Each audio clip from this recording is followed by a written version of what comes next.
cannabis est avant tout un produit psychoactif, c'est-à-dire un produit qui agit sur la conscience.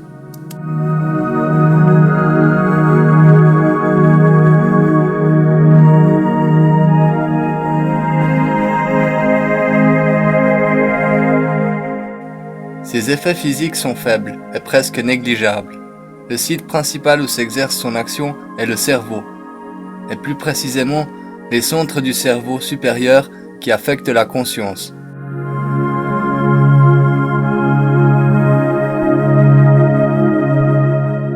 Les récepteurs du cannabis sont principalement concentrés dans l'hippocampe, qui régule les fonctions supérieures telles que le sentiment, la mémoire et l'action.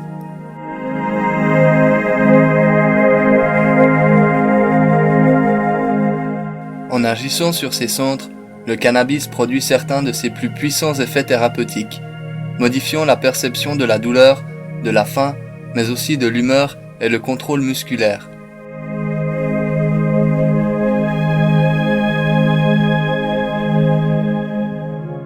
Le cannabis produit également d'autres effets plus subtils par le biais de son action directe sur des tissus tels que les cellules réceptrices du système immunitaire.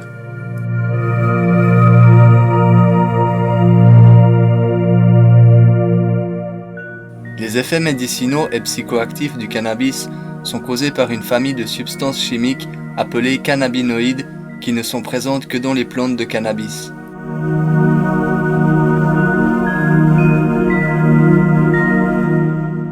Pas moins de 61 cannabinoïdes ont été isolés à l'état naturel, d'autres ont été chimiquement synthétisés.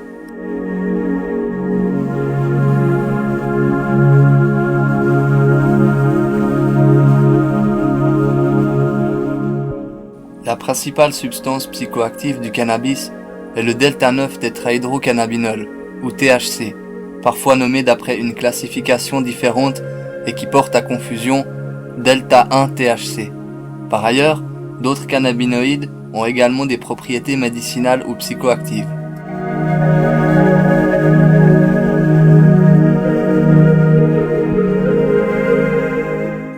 Cannabigérol, CBG. Cannabichromène, CBC.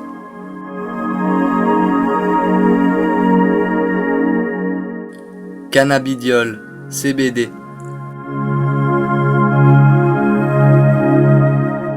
Cannabinol, CBN.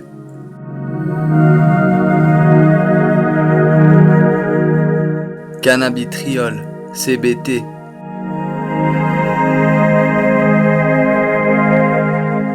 Et cannabivarine, THCU, sont quelques-uns des cannabinoïdes connus pour avoir des propriétés psychoactives ou pharmacologiques.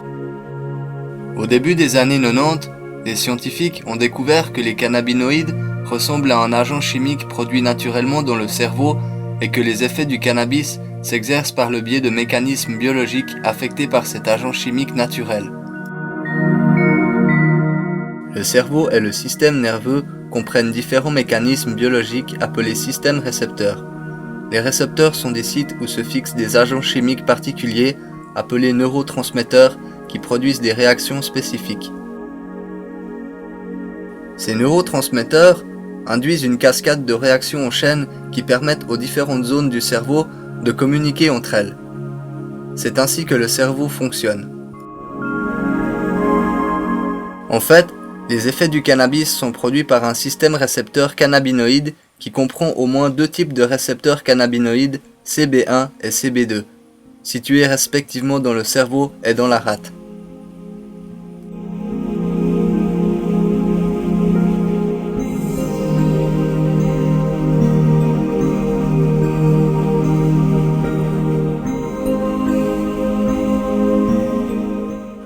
La tolérance au cannabis se développe lors d'une exposition continue à de fortes quantités de cannabinoïdes. Le cerveau y répond en réduisant le nombre de sites récepteurs capables de se lier aux cannabinoïdes. Quand cesse cette forte exposition, les sites récepteurs reviennent à leur niveau naturel.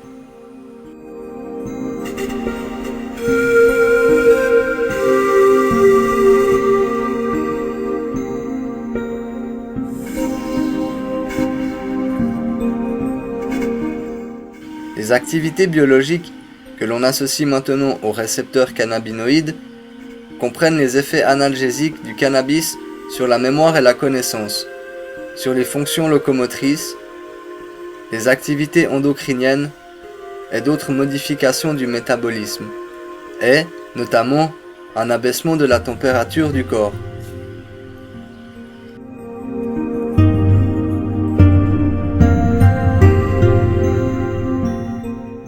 Des modifications du rythme cardiaque,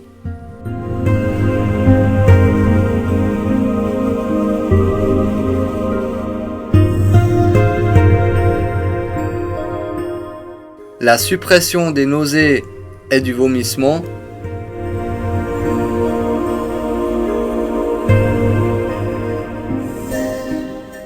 et la baisse de la pression intraoculaire.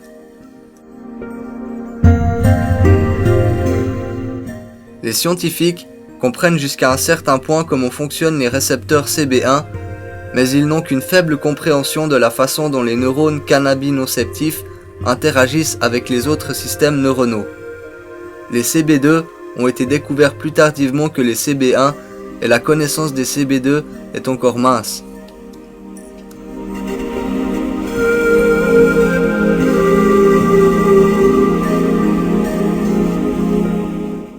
Le neurotransmetteur naturellement produit par le cerveau, auquel le système récepteur cannabinoïde répond, est appelé anandamide, d'après le mot sanskrit signifiant béatitude, bonheur suprême. Sous sa forme naturelle, l'anandamide est beaucoup moins puissante que le THC, le principal cannabinoïde du cannabis. On sait maintenant que l'anandamide joue un rôle important dans le cerveau et les chercheurs du NIDA, National Institute of Drug Abuse, pensent être capables de démontrer qu'il aide l'organisme à répondre au stress, à la douleur et aux nausées.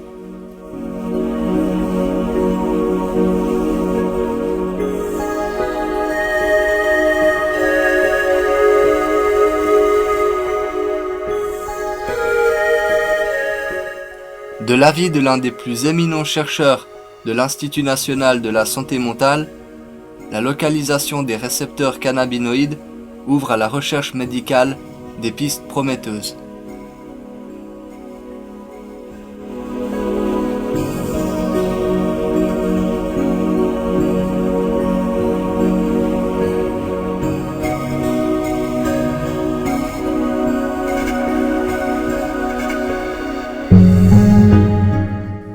Aucun cas de surdose mortelle au cannabis n'a jamais été rapporté. Cette innocuité est due à l'absence de récepteurs dans les noyaux médulaires qui règlent les fonctions cardiaques et respiratoires.